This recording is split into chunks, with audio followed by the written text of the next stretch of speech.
नमस्कार बंधुरा आज के आरेकटा रान्ना निये चले एसेछि भेंडिर तरकारी। तरकारिटा खेते खूब सुंदर लागे। चलो रान्नाटा किभाबे करछि देखे निई। एखाने आमि भेंडी निये नियेछि आर भेंडिगुलोके आमि भालो करे धुए परिष्कार करे नियेछि। एबार एगुलोके आमि केटे नेब। प्रथमे एगुलोर बोटाटा आमि छाड़िये नेब। भेंडी सब समय काटार आगे यदि एकटु धुए नेওয়া হয় ताहले खूब भालो হয়। आमी एखाने भेंडी दुई फाली करे काटलाम, तोमरा जेमन खुशी करे काटते पारो।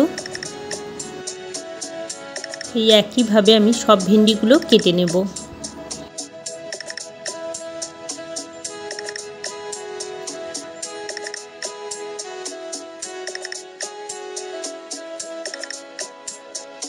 অনেক সময় বাচ্চারা কেন বড়রাও ভেন্ডি খেতে চায় না, কিন্তু এইভাবে রান্না করলে পরোটা ভাত সব কিছুর সাথেই খুব সুন্দর লাগে খেতে। আর এটা একেবারে নিরামিষ রান্না হবে।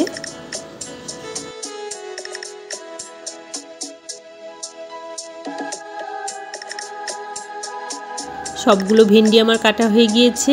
এবার এর সাথে আমি একটা ছোট সাইজের আলু কেটে রেখেছি, একই সাইজের মতন করে কেটেছি, সব লম্বা লম্বা করে। চলো এবার রান্নায় চলে যাই।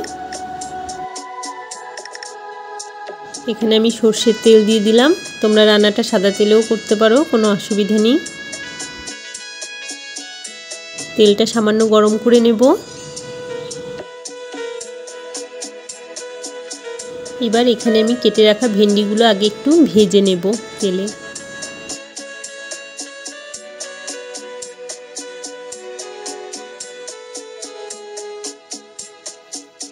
সামান্য হলুদ আর লবণ দেব।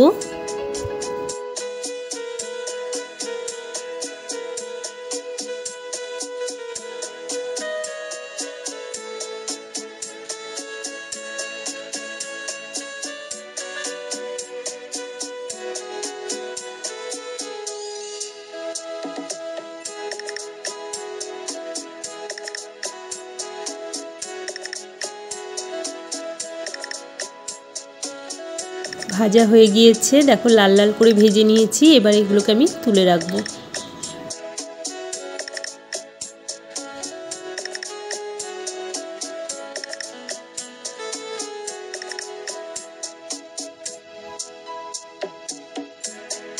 সামান্য তেল দেব।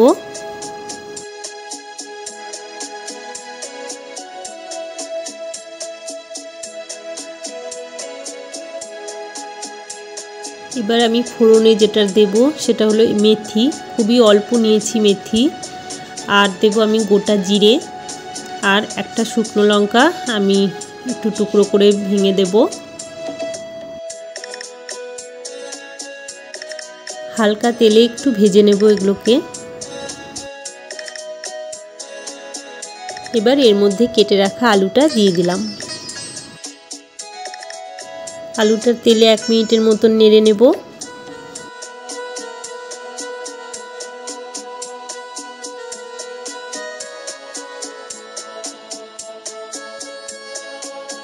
দেখো আলুটা আমার হালকা লাল করে ভাজা হয়ে গিয়েছে। এবার এখানে আমি কিছু মশলা অ্যাড করব। এখানে আমি নিয়েছি জিরে গুঁড়ো, ধনে গুঁড়ো আর নিয়েছি হলুদ। এগুলোকে আমি একটু সামান্য জলে গুলে নেব, নিয়ে এর মধ্যে দিয়ে দেব।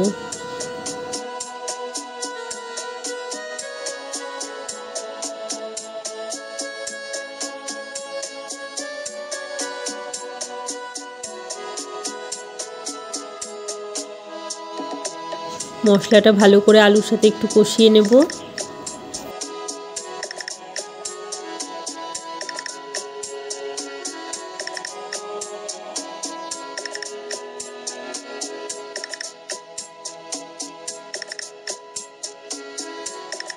দেখো মশলাটা অনেকটাই কষে গিয়েছে। এবার এর মধ্যে আমি লবণ অ্যাড করলাম। লবণটা সামান্যই দিলাম, কারণ ভেন্ডি ভাজার সময় একটু লবণ দিয়েছিলাম।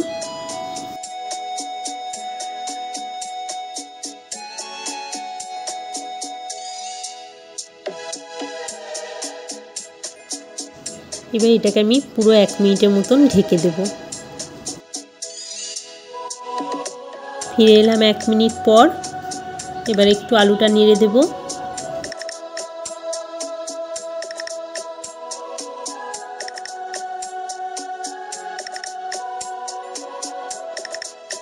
এবার এর মধ্যে আমি ভেজে রাখা ভেন্ডিগুলো দিয়ে দেব।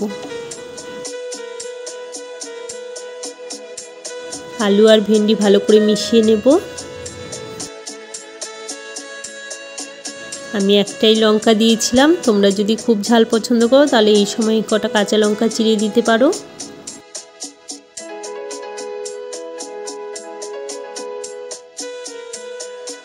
এবার আমি এখানে জল দেব। দেখো এখানে ছোট বাটির 1 বাটি জল নিয়েছি, যাতে সব কিছু সিদ্ধ হয় তার জন্য আর একটু নেব জল। এই বাটির অর্ধেক, একদম ফুল না নিইনি।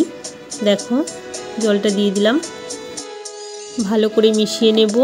এটা খুব একটা ঝোলঝোলও হবে না, আবার একটু শুকনোও হবে না, বেশ মাখা মাখা হবে, যাতে রুটি পরোটা ভাত সব কিছুর সাথেই খাওয়া যায়।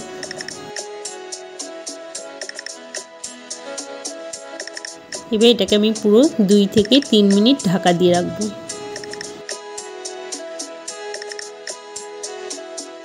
তরকারিটা একবার ভালো করে নেড়ে দেব।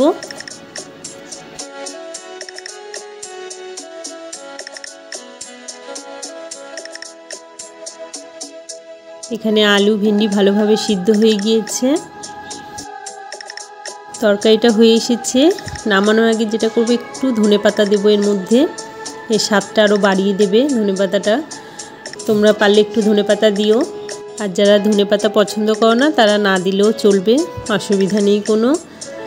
ঠিক আছে বন্ধুরা, রান্নাটা যদি তোমাদের ভালো লেগে থাকে তাহলে প্লিজ একটা লাইক করে দিও, আর যারা নতুন দেখছো অবশ্যই সাবস্ক্রাইব করো পরের ভিডিওগুলো দেখার জন্য।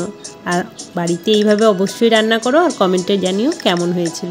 আজকে তাহলে রান্নাটা এখানেই শেষ করলাম, আবার দেখাবে তোমাদের সাথে অন্য কোনো ভিডিওতে। বাই।